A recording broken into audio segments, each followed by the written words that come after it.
자, 여기 좀 보도록 할게요. 그래서 연력학 제2법칙이라고 되어져 있는데, 얘는 저번 시간에 배웠었던 연력학 제1법칙의 연장선상이에요. 그래서 얘를 실제로 이제 문제를 풀다 보면 연력학 제1, 연력학 제2가 구분돼서 나오는 경우는 내신용이거나 일반 시중 문제집이고, 보통 우리가 공부할 때는 항상 모의고사를 기준으로 공부를 하셔야 돼요. 거기서 공부를 하다가 시험 때가 되면은 한 3주 정도 됐다. 그러면 이제 거기에 학교 시험 맞춰서 내려오면은 굉장히 편안함을 느껴요. 지금은 계속 자갈밭이라고 생각해 주셔야 돼요. 그래야 시험 때가 됐을 때 좀 편안함을 느낄 수 있다라는 거. 자, 열기관과 연력학 법칙이라고 되어 있는데 편안하게 듣기만 하자. 연력학 제2법칙은 이제 가역과정, 비가역과정이라고 했는데 수학에서 혹시 그거 아니? 필요 충분 조건? 좌변에서 우변으로 갈 수 있는데 우변을 못 갈 수도 있지만 이렇게 왔다 갔다 필요 조건, 충분 조건인데 그냥 그대로 받아들이기만 하시면 돼요. 동그라미만 쳐주세요. 가역과정이라는 말에다가 동그라미 쳐서 한 칸 내려와서 밑줄, 되돌아갈 수 있는 과정이라는 말에다가 밑줄. 그래서 반응물에서 생성물로 갔어. 그래서 어떻게 변했어. 그러면 그 아이가 다시 돌아갈 수 있대요. 그러면 근데 그렇게 가능해요 라고 하겠지만 별건 아니고 물이 수증기가 되잖아.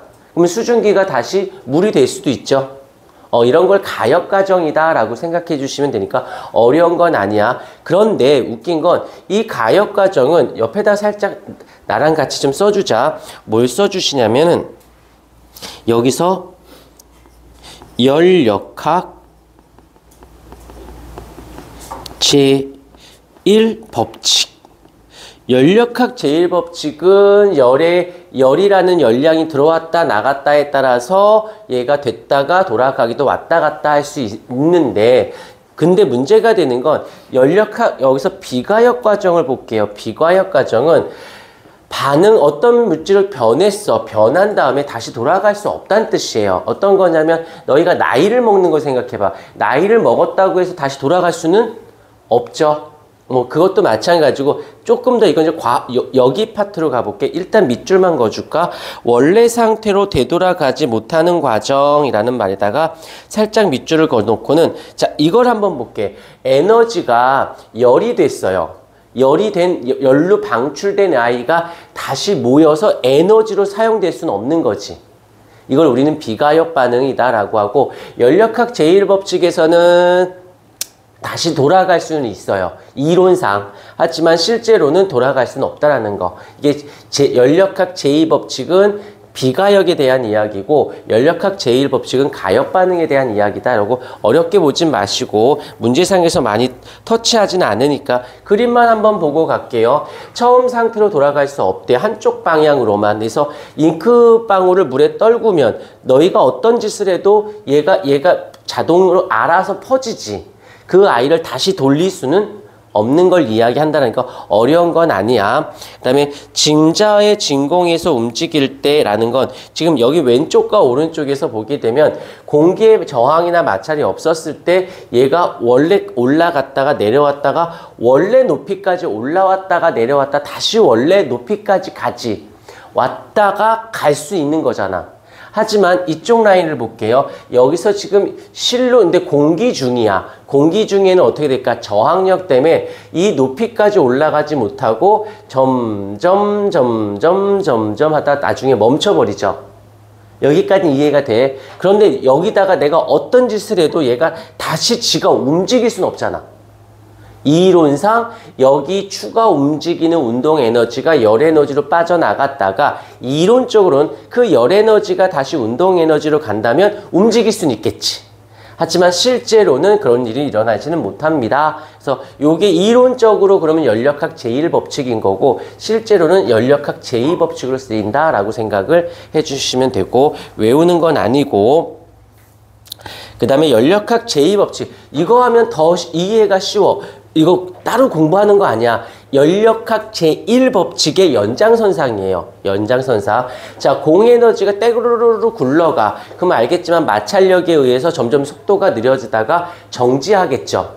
그 정지했던 공이 어떤 일을 해도 먹을 거다. 어떤 걸 해도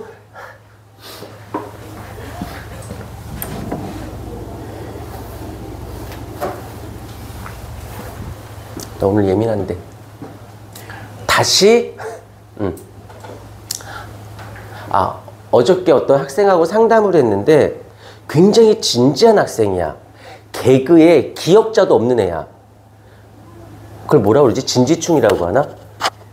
어떤 고2 여학생인데 진짜 진지충이야. 그래서 내가 걔를 막 웃기려고 해도 겨우 미소 한번 띄워줘. 그래서 내가 걔한테 진지하게 뭐라고 했냐면, 공부할 때는 진짜 재미없는 공부는 재미가 없거든. 거기에다가 약간 니네가 진짜 성적을 올리고 싶은 마음이 진짜 있다면 이 책하고 대화할 줄 알아야 돼요. 얘랑 막 좀 약간 남들이 보면 좀 약간 정신 나간 애 같아 보이는데, 그래서 우리 학원에는 밑도반이라고 있어. 미친 또라이 반이라고 해가지고 밑도반이 있거든. 그 다음에 그 밑에 수준이 반이 애자반이야. 장애자 할 때 장애 줄여서 애자반. 그 밑에 반은 이제 내신 대비반, 애자반, 밑도반 이렇게 돼 있거든. 자격 조건 있어. 밑도반은 그냥 고등학생 기준에서 올 1등급인 과학 말고 국영수가 1등급이어야 돼. 그게 자격 조건이야. 그리고 얘가 정상적이야. 그럼 못 들어와.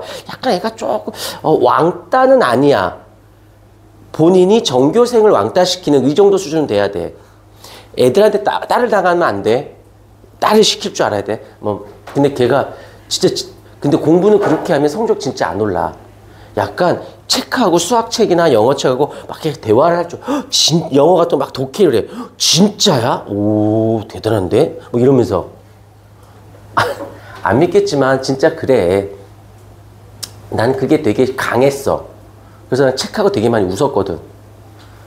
친구들이 나한테 말을 안 걸어. 나는 아이들 학교에서 교탁 앞에 앉아있는 애 알지? 항상 누구보다 일찍 와서 교탁 앞에 앉아서 누가 말 걸지 않으면 말을 하지 않는 애.